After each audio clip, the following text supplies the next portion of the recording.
The Dental Download podcast is your source for insight from conversations with fellow dentists, specialists, and leaders in the industry. With new episodes every Monday morning, I'm your host, Dr. Haley. Let's get into this week's episode. I'm really excited to bring another guest here today. Dr. Yazdan, can you just introduce yourself a bit and your background in dentistry? Hi, yes, absolutely. My name is Desiree Yazdan. I am a cosmetic dentist. I have my own practice, sunny Southern California in Newport Beach, and I mostly do cosmetic work at my office. And I do general dentistry as well. And anything that I don't do, I have a specialist that comes in and does it for me. So it's been really fun. It's been quite a journey. And a couple other things I'm going to ask you about as we go through the Yeah. episode is kind of your family life, motherhood, and then also your social media, because that takes up a lot of time as well, and kind of coaching that you do. But before we dive into any of those specific topics, I'd love to talk a little bit about having kids while being a practice owner. What's kind of your experience been like? Yeah, so I had my practice before I had kids, and that was very intentional in my mind because I was like, I think it would be easier for me to build something and then have children. I think no matter whatever way you do it, it's just always going to be chaotic. Like if you're doing both, I think being a working mom in general is hard because you already have mom guilt for so many things, and then now when you're leaving for work, and like sometimes I hear my 4-year-old, she'll be like, Daddy, why does mommy go to work? Like, why does mommy work so much? And I feel like I don't even work that much. I work like 13 hours a week total. It's not even that much, but like for her, it feels like a lot. So there's so much mom guilt going into it. And I think I found a really good balance where I'm happy. And so I'd say it's very doable and it's actually also really good. I think that personally, I don't have the type of personality that could just be a stay-at-home mom. That is a very hard job. And although sometimes I fantasize about it, I think if I was doing it every day on a daily basis, it would be really hard for me. Yeah, I think it just in general, as like a working mom, it is really hard and you have to know that and give yourself some grace. So you were talking about you kind of intentionally started your practice first and Yeah. then had kids. And now at where you're at, you really don't work that many hours in the office. So how do you keep kind of your practice functioning with you only working for 13 hours? What does that Ye- look like? Okay, so that is very intentional. I think a lot of people like sometimes they'll like I have colleagues and friends that'll tell me like, "Oh, you're so lucky. You could just like you barely work or like I always see you like leaving." And I'm like, "What? I worked my butt off for like 12, 13-hour days. There were times there was like many, many years before where I had zero boundaries. Like if a patient would call at 3 a.m. or 10 p.m. or whatever time, I would go in the office and I would work. And I spent a lot of time like really building my business. And I actually think that that was very extreme and not the right thing to do. But it's just what I did because I thought that I had to be available for everybody all the time. And so, when like before I had kids, I started to think, well, this isn't sustainable, the amount that I'm working, like to also have a family. And I was like, I know something would have to cut back. Throughout my first pregnancy, I worked so much. I worked so hard and so much. And I had spent all these years building up my practice to where I was doing so much cosmetic work, which was like my dream, like doing smile makeovers all the time. And then here I was like super pregnant and I had pregnancy arthritis. I was so sick of my pregnancies. I was throwing up like at least 9 times a day for the whole time, pretty much like, 6, 7 months of it. And then I gained a lot of weight, like more, probably double like what the average is, more than that. It was a lot. And I was so uncomfortable and I was working so much. And there was one specific day where I worked, and I was going from like room to room, like prep 10 teeth, C8 teeth, like go into another room and do two more teeth, right? And then I would go in like the next day and do the same thing over and over again. Because in my mind, I was like, oh, I don't know when I'm going to come back to work. I'm having this baby, so I'm just going to cram it all in now. And I think that was a big mistake. I learned the hard way, but like my body couldn't keep up with what my norm was. And so I just like one day came home and like had this meltdown where I was just like, I'm never working like this again. This was way too much. Like, I can't do this. And so it was kind of like that moment where I was like, okay, I'm not going to do this anymore. Right. And so at first I was like, okay, so I had this like whole talk with my husband of like, I don't know about our financials. I'm going to be really cutting back when I have the baby. Like, I'm not going to do this to myself. Like, there's no way I can do it. And he was like, yeah, it's okay. It's not a problem. Like, he works too and he has his own business. So he's like, yeah, it's fine. Whatever you want to do. And he was like calm. And then I just kind of sat back. I was like, but why, if I want to work less, why do I have to make less money? Like, why does it have to be so hard, And why do I have to work at my own expense to have like the living that I want to have? And so when I started thinking in that way, I started to analyze the way I was working and all the details of the business. And like, so I started to do everything very differently and very intentionally. And for like a long time, I had this dream of like, if I could just work from 10 to 2, like that would be perfect. But it just seemed so impossible. And now that's pretty much like my work schedule with the exception, like most of like Mondays and Wednesdays, I'm there like with a variation, like 10:30 to 2:30 or 10 to 2 or whatever, or 11 to 3. And then on Tuesdays is kind of like my longer days.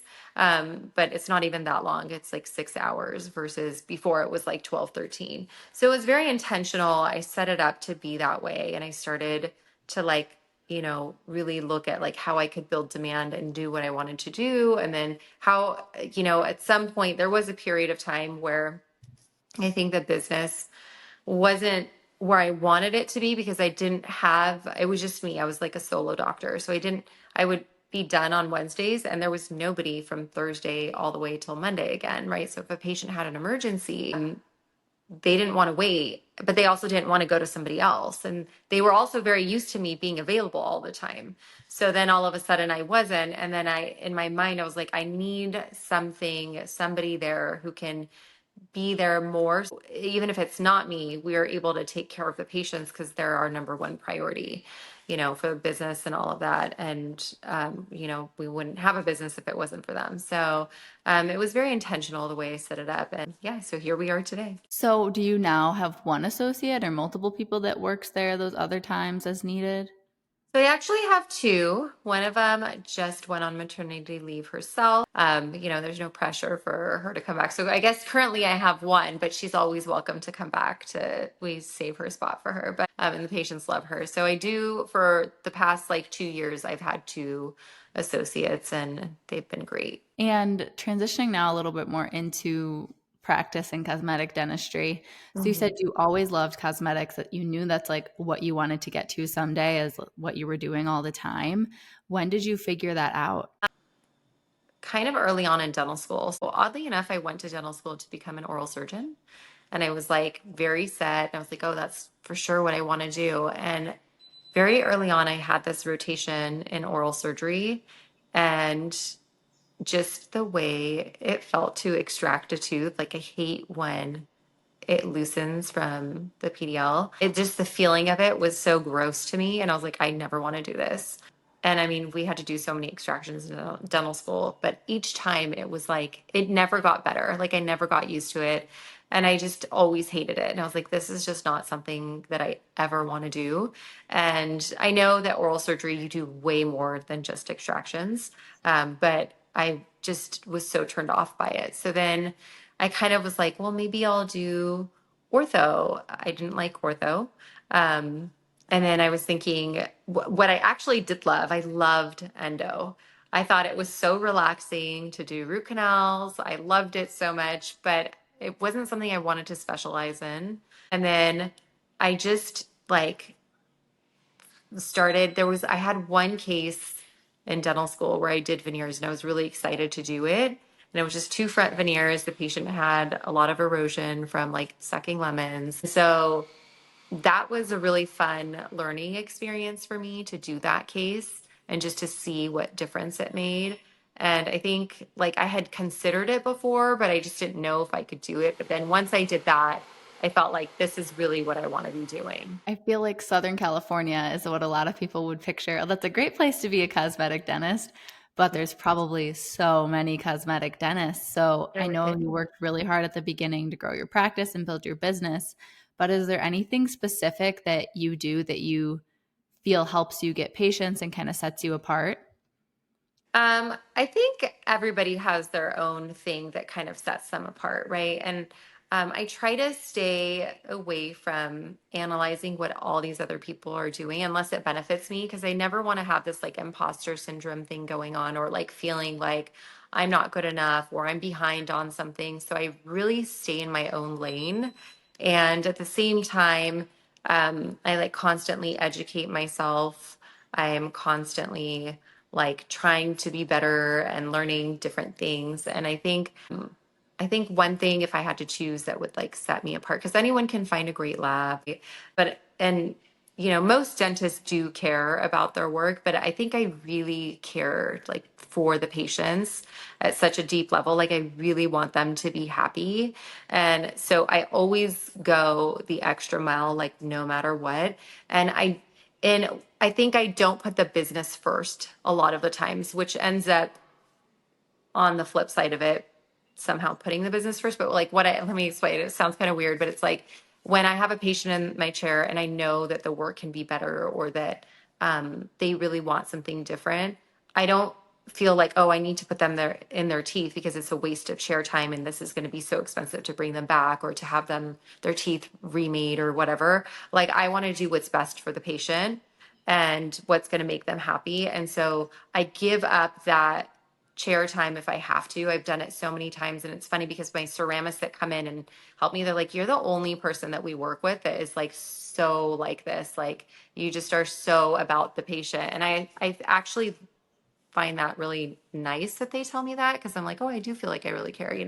But I don't think about, and it's really important to think about the business in that sense too. But I think I care so much about the outcome for the patient that when I do the treatment and they are happy, like it makes me happy. And so somehow not putting the business first and not thinking about the loss of not putting in the teeth on the day that we're supposed to seat them. And obviously it doesn't happen all the time, but sometimes it does. But not thinking about that, like it ends up making people really happy to give them what they want. And then they just refer a lot of people to you. And likewise for me, with you said you did a veneer case in dental school, you probably didn't do too many full mouth rehabs. I don't think many people get Zero. that experience. Yeah. Yeah. So when and how did you start taking CE to kind of build your skill set to practice full mouth rehab and cosmetics? Kind of right away. Once I got out, I started working, and I was actually working in an office every single day, Monday through Friday, and sometimes Saturdays. And I'd wake up and be like, what day is it? Where am I going? And I would work, and then it just felt like it wasn't the right environment. And then shortly after, I reached out to somebody. I was like, hey, do you know any dentists that do cosmetic work? I really want to learn how to do like high-end cosmetics. And so I started taking some CE courses. I started with the ones that were at USC because that's where I went to school. So I started with some CE there, and then I branched out and started doing like other bigger ones that were more expensive and like longer, not just like a day, and reading a lot of books. There wasn't a lot of videos around them. Like now, the University of YouTube is like amazing. And there are actually a lot of virtual programs that I think are good. Those didn't exist, or at least I didn't know about them when I got out. I think the best thing that I had was I found somebody who really mentored me, who was doing full mouth reconstructions every day, all the time. And I would go into her office like 1 to 2 times a week and just kind of watch what she was doing and ask questions. And that's where I really gained so much of the experience. That makes sense. And what about the experience and skills for practice ownership? How did you build that knowledge? Just trial and error?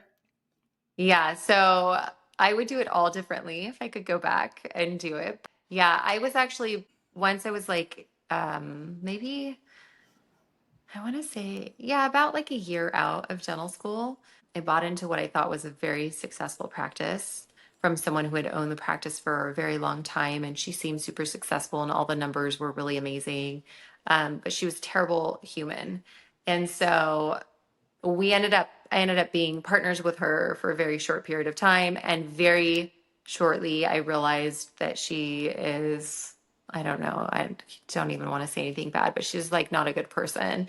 And she left, she like exited dentistry in the worst way possible that you could imagine, and like very quickly after the partnership. And so the business took like a big crash and burn. So I didn't have a choice. It was either I file for bankruptcy and I like work for somebody else, or I just figure it out.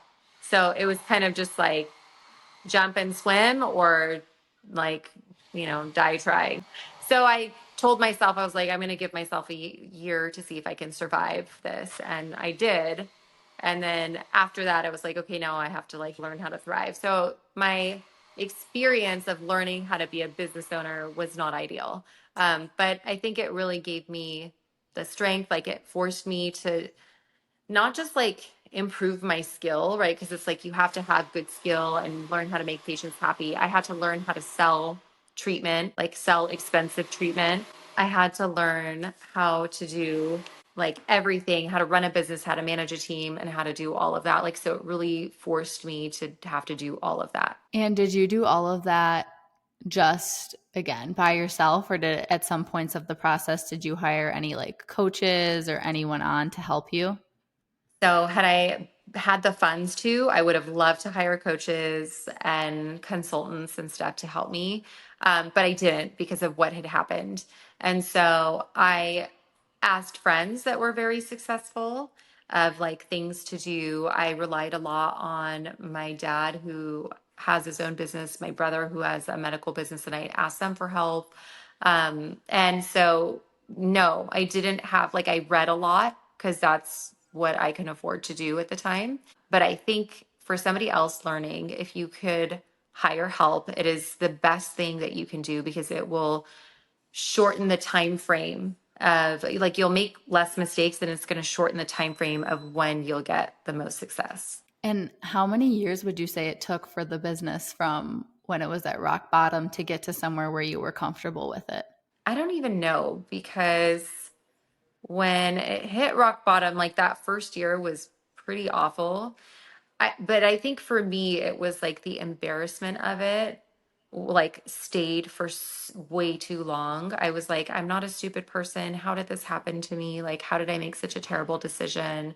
And I think that part like lingered for so long that even though financially, like I was able to pay all my bills and I was like living comfortably, like I just felt really down about the situation, and it was like I felt embarrassed. But once I let go of that, I don't know exactly how many years. I'd say probably like, I mean, at a minimum 3 to 4. But then after that, I felt like it's like I just was like on my way up. And I feel like when I was pregnant and having kids, like there was somebody that came into my practice and was like, "Oh, like, you don't know how to have a practice and you're going to have your baby and you're never going to want to work, and so you should just like hand your practice over to us and you could work for us." And I was kind of like, "No, I'm kind of badass. I know what I'm doing and my practice is fee for service and I've got it covered. Like I'm good." And I felt like really proud of myself for being at that level at that time. That's awesome. I mean, it's quite the success story you have. It didn't Well, come thanks. easy, so good for you. Thank you. So, the last thing I want to talk about before we wrap up is the social media aspect of things. You have built quite the following, and I mean, cosmetics and social media definitely go hand in hand. I'm sure lots of clients find you through your Instagram page, but when They did you make your do. page and how do you utilize it for your business? Yeah, I started my page in 2015 actually, but I didn't get serious about it until like 2017. And at that time, I feel like everybody was kind of looking at me like all my friends and family, like, what are you doing? Like, why are you doing that? And I was like, it's free marketing for my business. And like, why wouldn't I? And they're like, well, spend your time doing other things. And I just didn't listen to anyone. And I spent a year every single day posting on Instagram specifically. And I was like, I think I could get patients from like just talking about what I do. And so I started it because it was a free way to market my business. I didn't have a lot of funds to market my business at the time. So that's why I started it. And then, I mean, I just worked so hard at it. and just thought of so many different ways to grow it. And yeah, I think anybody who has a business, even associate doctors, because I always feel like associate doctors are kind of like their own little business owner in a weird way. Like you could pick up all your talents and skills and go to another practice and show them how valuable you are. So I feel like it's a really good way to market what you can do, your business, like all of that. And it does bring in patients. It brings in tons of patients and you do it for free, and then you build your practice and then you could do paid advertising, which will bring in more people, right? It's just like the compound effect that it can do. But I think it's a beautiful way to market your business. And obviously, a lot of practices have an Instagram page for the practice, but then there's multiple doctors within it, and people might have their personal page as Dr. So and so. Yeah. But I guess what is your advice for people that are trying to figure out, should they just put all their time into their practices page? Should they kind of be building their own brand as a doctor? That's a great question. I am a big fan of building your own brand as a doctor, because if you are like on social media as a consumer, you want to connect with a person. You don't want to connect with a company. It feels like there's a barrier between you guys. But if you're connecting with a person, it feels more friendly. It feels like, oh, I'm going to see somebody I know or that like I like or admire. And so I think it's important to build that personal brand, even if there is a business with a bunch of doctors. Like all the doctors can, still be a part of that business and work under that business, but I think it's best to like build a personal brand. And there's all kinds of levels of sharing on social media, Yeah. and you have to give something of your personal self, I think, for people to be able to connect with you on a personal level. If all you do is post teeth on your page, again, they're not able to connect with you specifically. But how do you personally set those boundaries and determine what you like to share and don't like to share on your page? Yeah, oddly enough, you will never guess this about me, but I'm actually quite a private person. So like you'll see my Instagram and you'll be like, "Oh my God." Like I have a friend, literally she's like, "I know everything you do because you're always posting it on Instagram." And I like laugh because I'm like, "You're seeing like a 2-second clip here and there of my life." And it's usually not even in real time. It's like when I've left the location. But in their eyes, like and that's fine. That's the point of it, right? So I'm very specific, like just especially since I've had kids, like for their safety and everyone's safety. Like I never post in real time if I'm out somewhere. Like I don't post the location. Like I'll take all the videos, and I also don't want it to impinge on my personal life. Like I don't want to be that person that's like, oh, let's take the pictures for Instagram. Oh, let's do so. Like if I go out with friends, like nobody will ever tell me like, oh my God, like you're always on your phone, you're always on Instagram. Cause like I'll just take a few photos or videos and then I'll just enjoy my time. And then later I'll post them. Like, so I have scheduled times. I'm a very scheduled person. So I have all these scheduled times of like when I will create content, when I'll post the content. Like I think of things ahead of time. Like, so for example, tomorrow's my youngest daughter's birthday. So I'm taking the kids to Disneyland, right? And I'm like, oh, I know like I'm going to take certain pictures, but I'll take specific ones or videos for Instagram itself. Or like I'm going to be doing like a birthday post, right? So I have it all planned out in my head already. So like I know I'll get those few things that I need. And then I'm not going to worry about posting them tomorrow when we're at Disneyland. I'll probably do it like at night sometime when the kids are sleeping or something like that. So I think just having good boundaries around like, because you don't want it to take over your life, just having boundaries around what you're willing to post. Like if you don't want to share your kids or your personal life, you don't have to, but you could share certain things about yourself, like what kind of tea you like, what your coffee order is. Like it doesn't have to be personal, right? It doesn't have to be about what vacation you and your husband are taking or where your kids, what they're doing or whatever. It could just be like, even like your dog's haircut, something that's personal, but it's not so deeply personal. Does that make sense? Yeah, things that are easygoing, like you would talk about with Yes. a patient when they're in the chair, something. Exactly. Like To, anything that you yeah. would tell, my rule is like anything you would share with a stranger on an airplane, like that's what I would be comfortable posting. So like if I'm comfortable telling a stranger on an airplane, oh yeah, like I have 2 kids, one is 4, one is almost 2, then like I'm happy to share that on Instagram, right? But like maybe not necessarily, like other personal details. Definitely. And I think you mentioned to me before that you do have some people you work with specifically for coaching. I do. So I am a coach myself, and I coach doctors, specifically women doctors, on how they can make more money and work less. And I help them like have less stress, have less anxiety. A lot of the doctors I work with, some of them are associates, but a lot of them are business owners and their moms.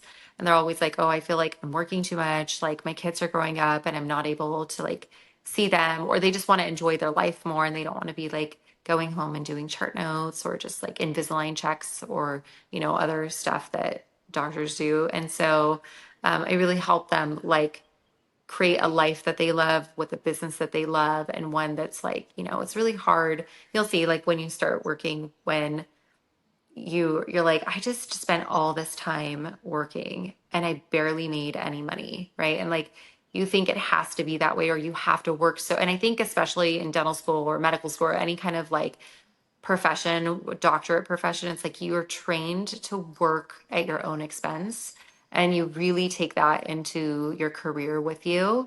And I for sure did that. But, I learned over time, like it doesn't have to be that way. And you don't have to schedule your life like that. You could just like enjoy your life and make the amount of money that you want as well.